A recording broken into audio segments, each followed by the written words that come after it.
evening, ladies and gentlemen, and thanks for joining us in tonight's edition of the APM Bilingual Newscast. Making news tonight, the third ordinary session of the National Assembly devoted to voting of the state budget has opened today in Cameroon's political capital, Yaoundé.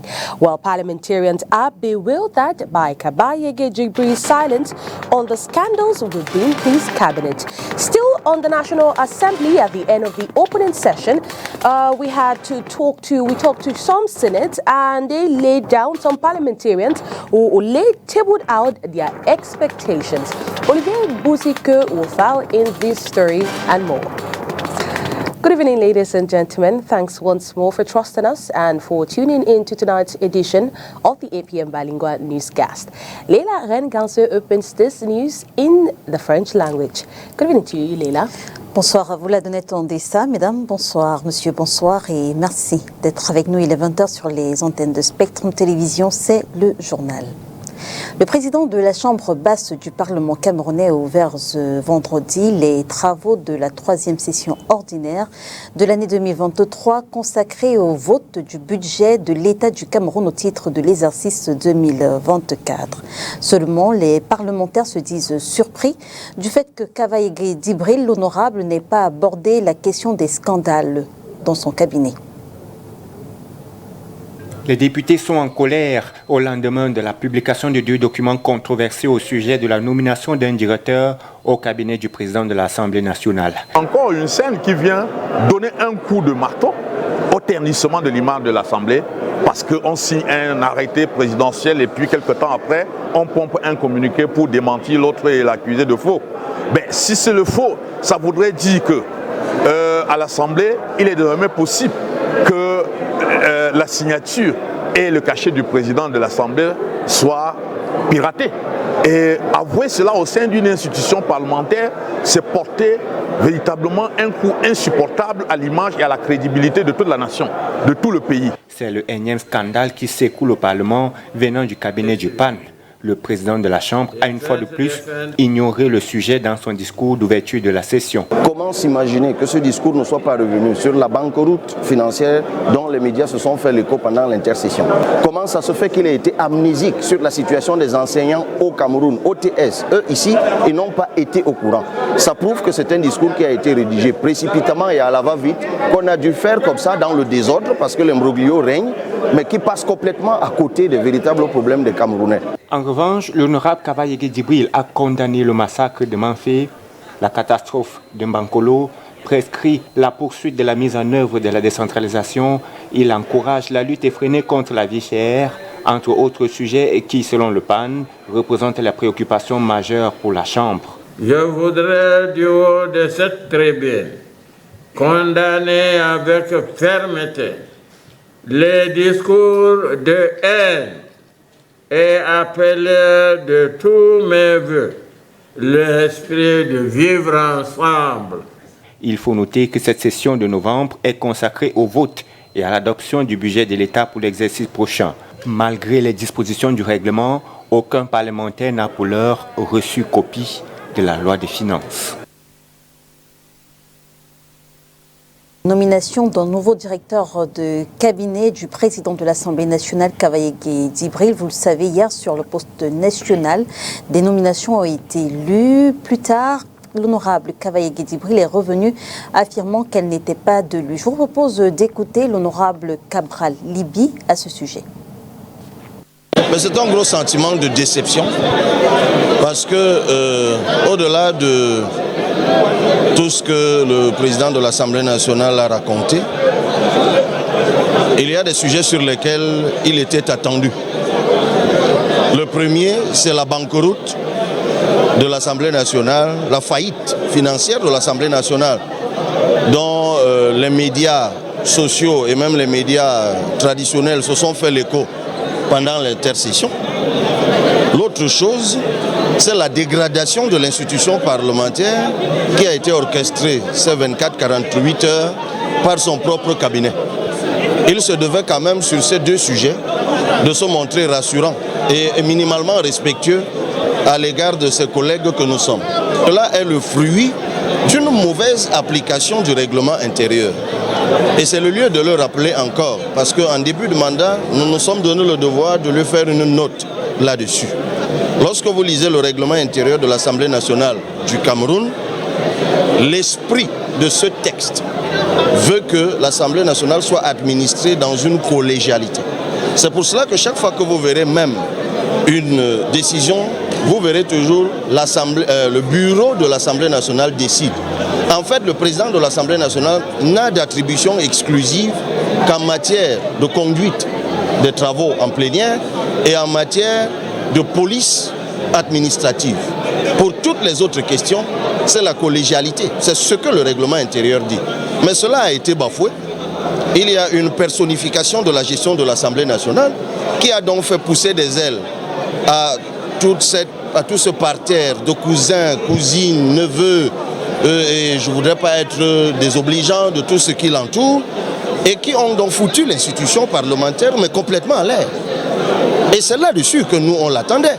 Quand je dis nous en tant que représentants du peuple, pour que nous ayons des réponses à aller donner à ceux qui nous ont élus et qui voient que nous sommes ici dans une institution qui fait l'objet d'un imbroglio. At the end of the opening session of the National Assembly and Senate, we spoke to some parliamentarians who tabled out their expectations. Let's listen to them.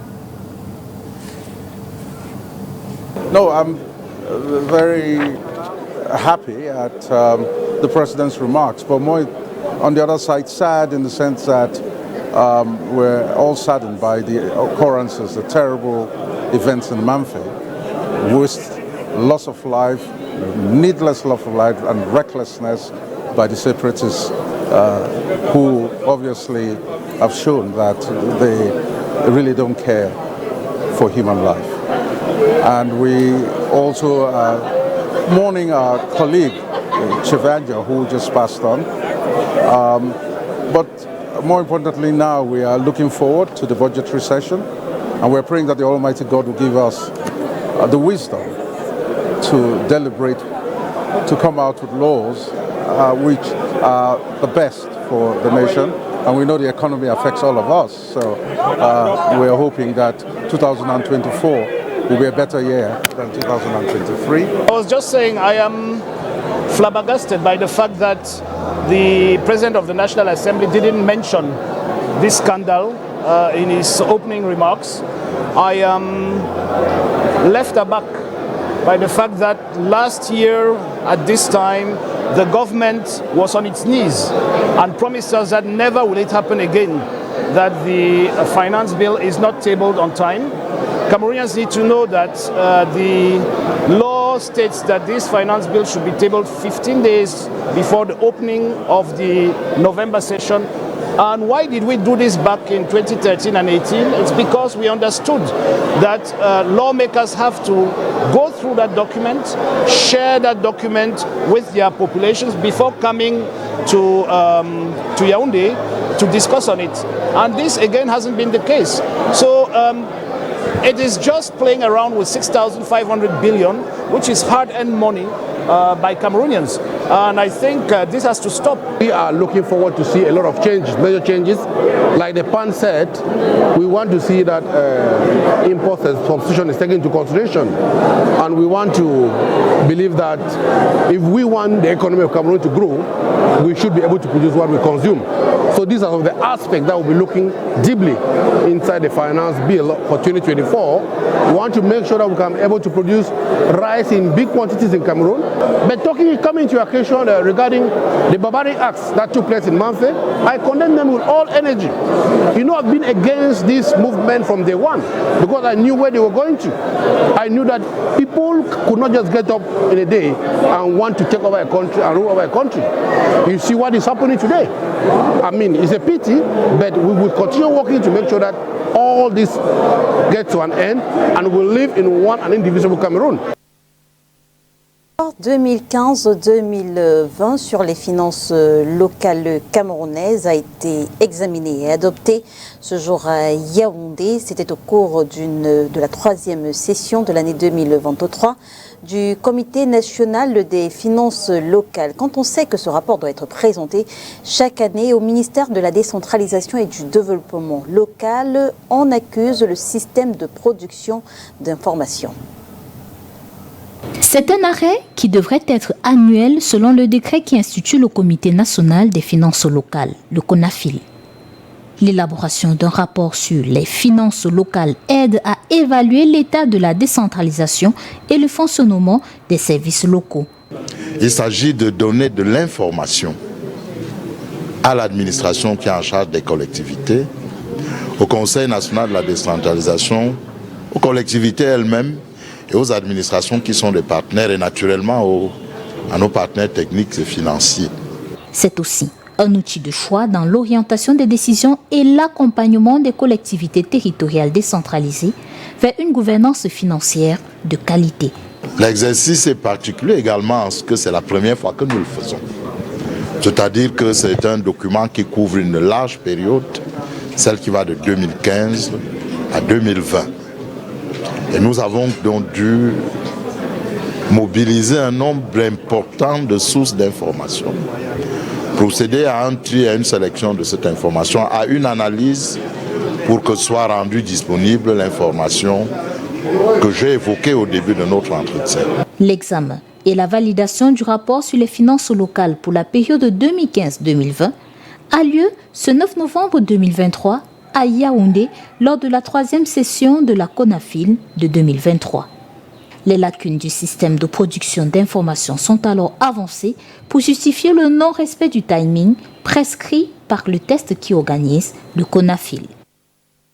The UN Secretary General has strongly condemned the November 6 attack on civilians in Egbeko Community Manfe, southwest region of Cameroon, where the Secretary General stresses that attacks on inhabitants are unacceptable, extending his condolences to the families of the bereaved, urging government to conduct proper investigation to ensure that perpetrators are held accountable. Lastly, he urges all Cameroonian stakeholders to work towards a political solution to the crisis in the northwest and southwest region of the country. Away from that news, we talk a telecommunication building seminar.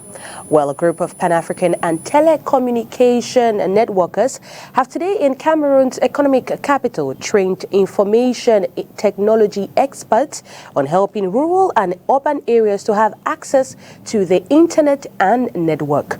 Well, working sessions were carried out to test their understanding of what is expected of them. Let's listen to this report by Josephine Binti. There is a fast need to bridge the digital gap to manage the Universal Service Fund in developing countries, especially in rural areas. This has been in a seminar organized by the Assembly of Pan-African Telecommunication Networkers in its French acronym, EUT. Be connected. So out of the coverage of mobile networks or fixed networks and so on, there is always a lack of connectivity in those areas, whereas we have to not leave anyone behind. That's what's the object of that. And as you know, the regulators are in charge of trying to bridge this digital gap and to find a resource in order to achieve the full implementation of connecting all the people and all the deserved areas by the operators. So, access to digitalization and internet, as concluded by conveners and participants, is closely related to the poor economy. First, yes, the capacity building exercise and to enhance the ability of experts and to try to look for alternative funding solutions rather than just counting on what is taken from the operators as a fund to try to achieve the objectives of this service, which should be universally known by all the people in the region.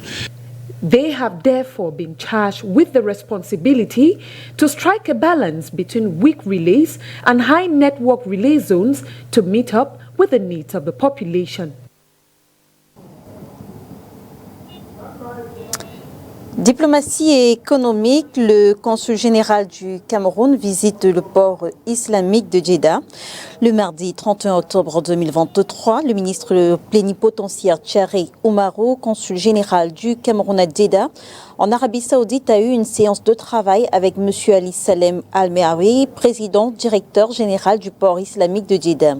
Organisée par le ministère saoudien des Affaires étrangères, antenne de la région de la Mecque, à l'initiative du consulat, cette rencontre a permis aux deux personnalités d'échanger sur les perspectives de coopération entre les institutions portuaires de nos deux pays. À cet effet, la partie saoudienne a manifesté un intérêt certain pour le renforcement de la coopération dans le secteur du transport maritime, ce d'autant plus que le Cameroun dispose d'infrastructures portuaires à vocation sous-régionale qui desservent certains pays tels que le Tchad et la République centrafricaine. Cette visite, qui s'est déroulée dans une atmosphère empreinte de convivialité, aura permis aux diplomates camerounais et son hôte de poser les jalons d'un nouvel axe de la coopération économique camerouno-saoudienne qui se veut dense et dynamique. À Edea, dans le département de la Sanaga-Maritime, le niveau d'avancement des travaux de réhabilitation de la voirie urbaine est plutôt satisfaisant. Ce 9 novembre, à Edea, Ketcha Cortez Célestine, le ministre de l'Habitat et du Développement urbain, a visité de nombreux chantiers. Orient Danka. Évaluer le niveau d'exécution des travaux, recenser les goulots d'étranglement sont entre autres objectifs de la descente sur le terrain ce 9 novembre 2023 du ministre de l'Habitat et du Développement urbain. Aidé à Malasavoirie, les chantiers Carrefour Quartier Amour, Pharmacie Arc-en-Ciel, pont de la sous-préfecture ont été passés au crible par Célestine Ketcha-Cortez. Ceci non sans oublier le pont du marché du bord, point névralgique de la ville, quelque peu engorgé ces jours. Si le niveau d'avancement des travaux est satisfaisant pour la ministre, elle a tout de même prescrit, pour ceux non finalisés, des diligences pour une livraison de ces chantiers dans les mois à venir. La tournée s'est achevée en Banda Sik, où il est question de réhabiliter quelques 5 km de route. À tout ceci, le MINDU a promis que le début des travaux des grands chantiers infrastructurels dans la ville lumière se fera dans quelques mois. From African tales to Western civilization, while visitors at the book Esplanade at the Canal Olympia here in Douala had a plethora of reading options, while books for visually impaired persons has also been made available for the reading culture of interested people. Josephine Binti completes the story. Writers in the last decade has been watered down by advancement in technology on a global scale. It is in that light that authors and book publishers are currently participating at Canal Olympia in Douala, organized by the Douala Urban Council. Le livre n'est pas toujours à la portée de tout Camerounais. Books are not always at the disposal of many Cameroonians.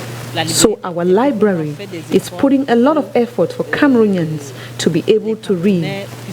This is why our founder, who is Mongo Betty, founded our library to bring writers to be interested in the books. Books for blind have also been put in display for the learning and reading culture of visually impaired persons. Sur notre stand, nous avons les livres en braille. Here we have braille books, and reading is very extraordinary. Through reading, we can journey along with the words of the writer. Reading means so much to me. La lecture représente beaucoup pour moi. J'aime beaucoup lire. Amongst other things, some proposals were highlighted by visually problematic persons to upgrade their study culture. J'aimerais en fait que le gouvernement pense à implémenter une I plead that the government should put in place a braille printing center which will enable us edit braille books. There are international laws which gives authorization to translate books in braille. De transcrire les livres en braille. This has also been a laudable initiative initiated by the Urban Council to showcase the reading culture and place value on learning. Aside this, librarians and publishers think more of such should be done to inculcate good values. Et avec VOA, nous faisons à présent le round-up de l'actualité africaine.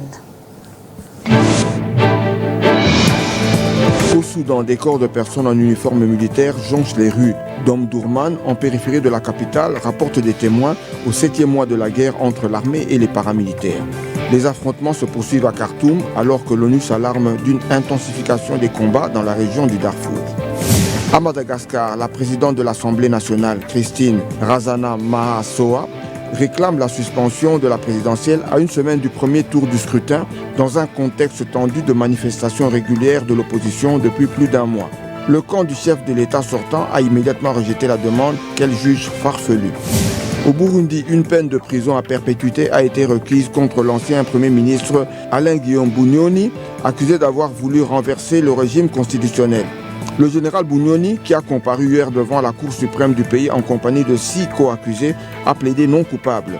Le verdict sera rendu d'ici 30 jours. Les États-Unis, le Royaume-Uni et l'Irlande ont diffusé des messages déconseillant à leurs ressortissants d'assister au festival de musique Nyege Nyege en Ouganda. L'événement annuel tenu sur les rives du lac Victoria a débuté jeudi et prendra fin dimanche. Les 3 pays occidentaux évoquent des risques d'attentats terroristes. Rideau sur le 20h, mesdames et messieurs. Merci de nous avoir suivis. On se retrouve dès demain, 20h, sur les antennes de Spectrum Télévision, si, bien sûr, Dieu le veut. Bonsoir. Bonsoir à vous. La donnée tendée. Good night to you, Leila Renganzo, and good night to every viewer of Spectrum Television. Do have a wonderful night in the company of our programs.